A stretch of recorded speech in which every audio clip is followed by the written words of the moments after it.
آپ کے اندر جوانوں میں وہ ہے اطمینان نفس. یہ ایسا تو یہی جو روز عاشورہ غالباً بم بلاسٹ ہوا تھا, وہی چل کے جا رہے تھے, ریشے ریشے بکھر گئے جوانوں کے, علم سرنگوں نہ ہوا. سب نے دیکھا تھا نا. تو یہ ہے جوہر آپ کے اندر, بس اس جوہر کو مزید پروان چڑھانے کی ضرورت ہے, اس جوہر کو باقی رکھنے کی ضرورت ہے. یہ جوہر یہ آپ کے نفس قلب مضطرب میں اور نفس مضطرب میں یہ جوہر اطمینان, یہ صبر, یہ ثبات پیدا ہوا ہے اور پیدا ہوتا رہے گا. کن نسبتوں سے؟ بس آج دو نسبتیں اشارہ کر کے آگے بڑھ جاؤں.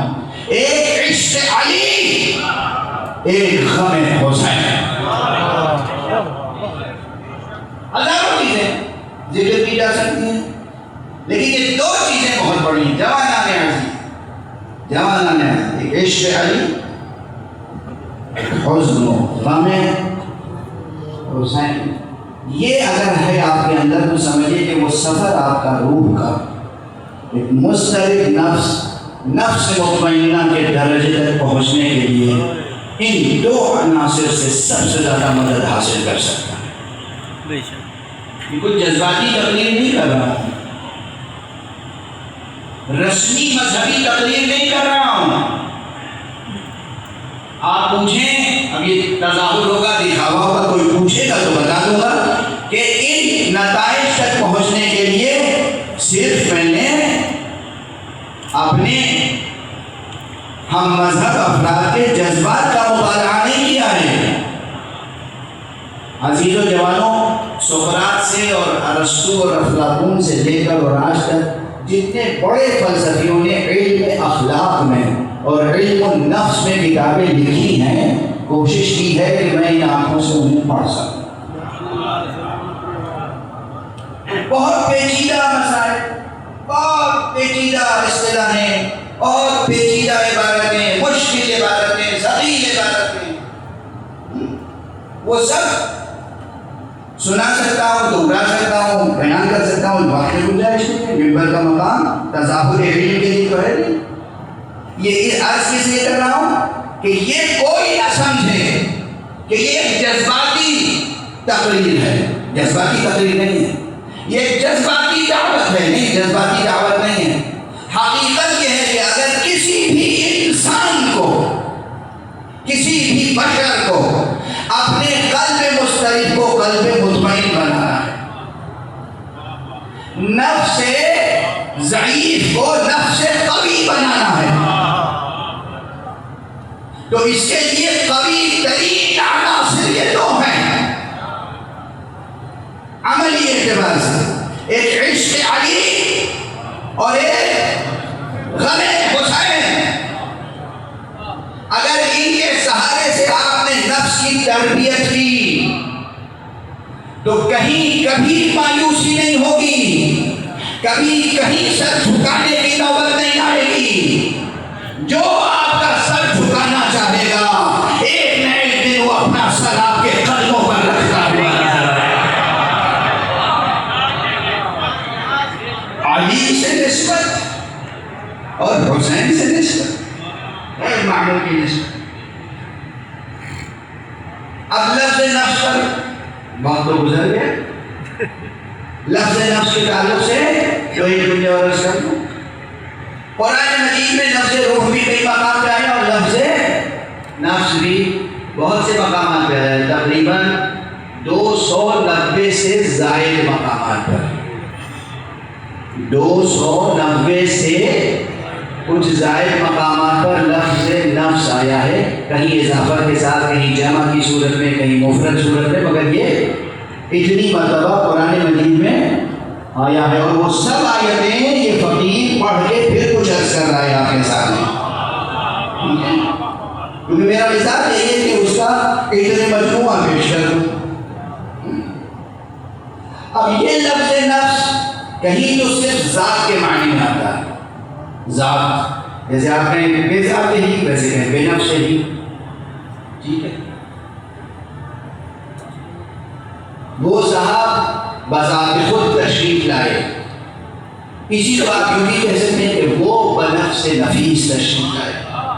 بات یہ ہے یعنی وہ خود آئے, کسی کو نہیں بھیجا انہوں نے. نفس کا اطلاق ذات پر بھی ہوتا ہے, اور اس لحاظ سے اللہ نے قرآن مجید میں لفظ نفس کا اطلاق اپنی ذات پر بھی کیا ہے. کیا عظیم آیت ہے. اگر صرف اس عظیم آیت کو جس وقت ذہن میں آ گئی سنا دوں گا ضرور, مگر اگر صرف اس آیت پہ گفتگو ہو تو مستقل ایک اشرہ چاہیے اس کے لیے. ایک آیت کی تشریح کے لیے بھی ایک اشرہ چاہیے. اب وہ کیا ہے؟ سورہ مبارکہ انعام کی آیت ہے, کتب علی نفسہ الرحمہ لَيَجْمَعَنَّكُمْ إِلَىٰ يَوْمِ الْقِيَامَةِ لَا رَيْبَ فِيهِ.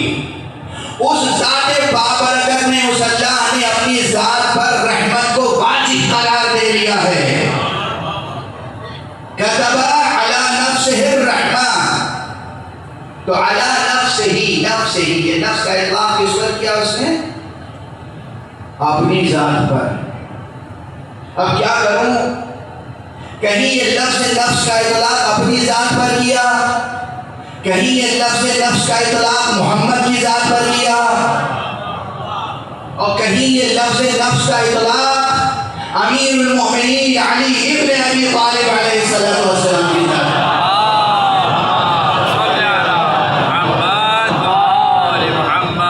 بچے فرشتے نا وہ آپ کی صلوات سے راضی ہو جائیں گے, میں نہیں راضی ہوں.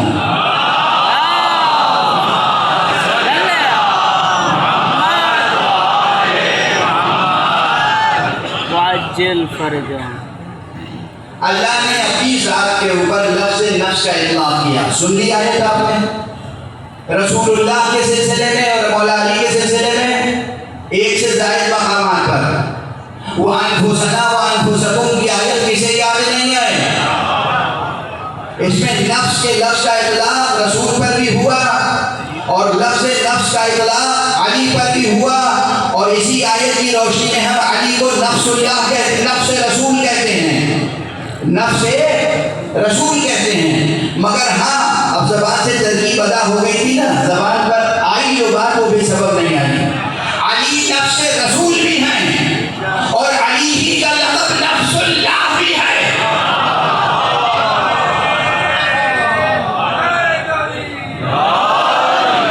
جوانوں, عزیزوں, اپنوں, پرایوں سب سن کے جانا, شرک کا الزام نہ لگانا.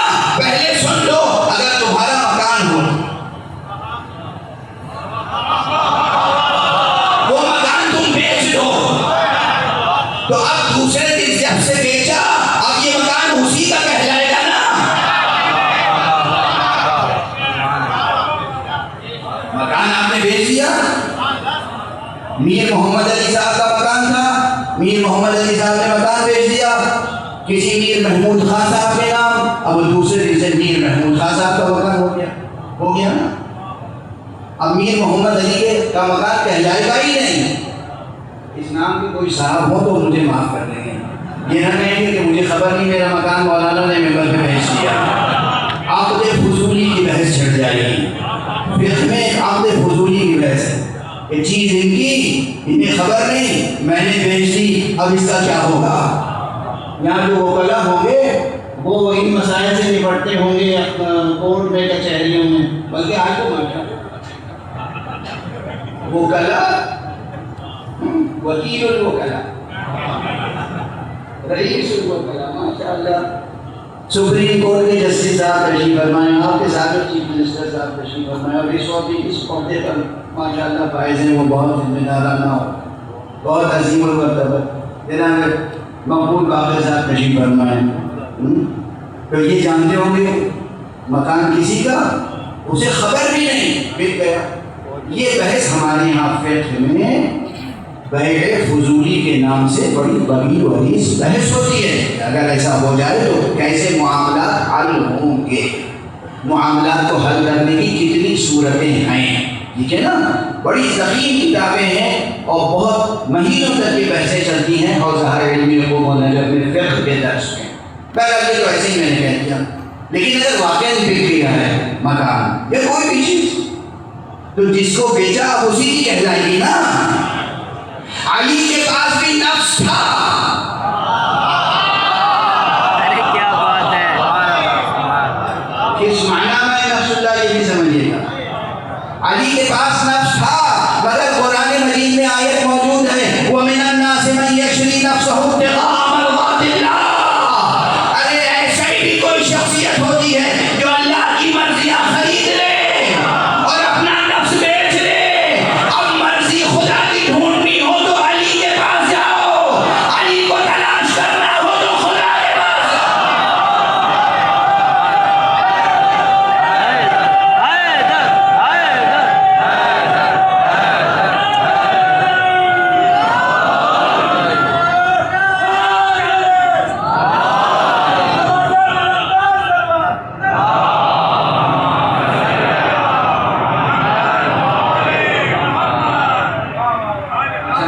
علی کو نفس اللہ کہنا